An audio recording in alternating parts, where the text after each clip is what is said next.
T'as déjà croisé une personne âgée qui te regarde avec un mélange de nostalgie et de tristesse? Pas juste la fatigue de la vieillesse, mais un truc plus profond, plus lourd. Le genre de regard qui veut dire « si seulement ». Ces mots silencieux pèsent plus lourd que n'importe quel discours. C'est dans ces regards que tu captes l'histoire d'une vie, non pas racontée avec des mots, mais avec des regrets. Les regrets, c'est ce point invisible que beaucoup portent en silence. Et le pire, c'est qu'on ne les voit vraiment que quand il est trop tard, quand la fin approche et qu'il n'y a plus moyen de revenir en arrière. On vit dans une illusion, celle de croire qu'on a le temps d'aimer, le temps de changer, le temps d'accomplir ce qu'on veut vraiment. Mais ce temps, il file sans prévenir. Et un jour, tu regardes en arrière et tu te rends compte que tout ce que tu voulais faire, dire, devenir, est resté bloqué quelque part entre bientôt et plus tard. Et tout cela, c'est à cause de la peur. La peur, c'est le premier bourreau des rêves. On se dit qu'on va essayer plus tard, qu'on n'est pas prêt, que ce n'est pas le bon moment. Et puis on se réveille avec un jour, avec 10, 20, 30 ans de plus, et rien n'a changé. Je te raconte une anecdote. Une fois, dans un hôpital, j'ai entendu un homme sur son lit de mort qui a dit à son fils « Toute ma vie, j'ai voulu être écrivain. J'ai écrit des centaines de pages, mais je n'en ai jamais publié une seule. Je me disais toujours qu'elle n'était pas assez bonne. Aujourd'hui, je réalise que ce n'était pas qu'elle n'était pas prête. C'est moi qui ne l'étais pas. Et maintenant, c'est trop tard. La peur d'échouer, la peur du jugement, la peur de perdre. Et au final, on perd tout simplement l'opportunité de vivre pleinement.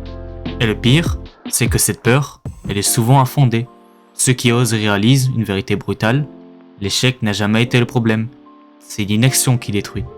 Ok, là, tu vas probablement me dire « Ok, super, mais je suppose qu'il n'y a pas que ça, vu que la vidéo dure plus longtemps. » Bien sûr que oui, il n'y a pas que ça.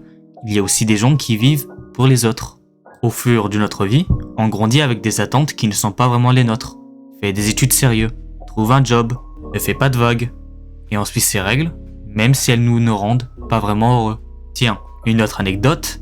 Une femme de 80 ans a confié, lors d'une promenade dans un parc, et quand je me suis assis sur un banc, j'ai passé ma vie à être la mère parfaite, la femme parfaite, l'amie parfaite.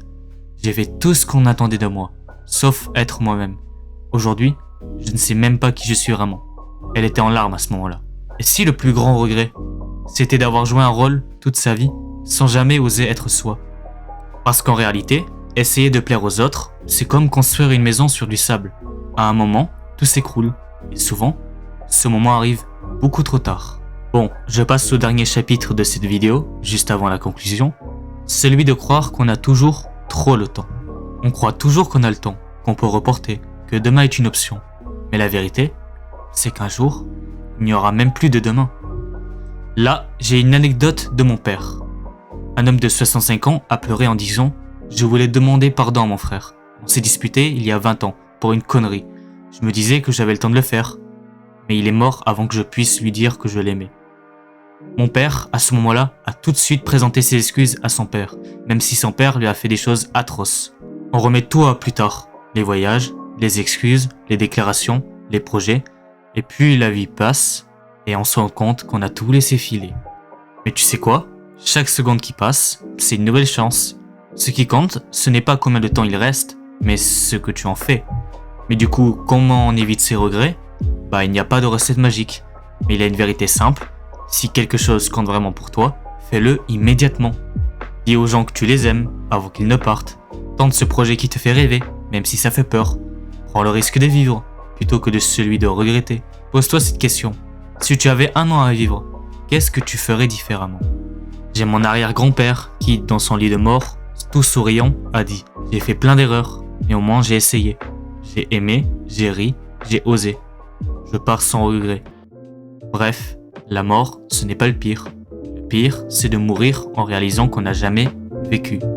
Parce qu'au final, la vie, c'est maintenant, avant que plus tard ne devienne trop tard.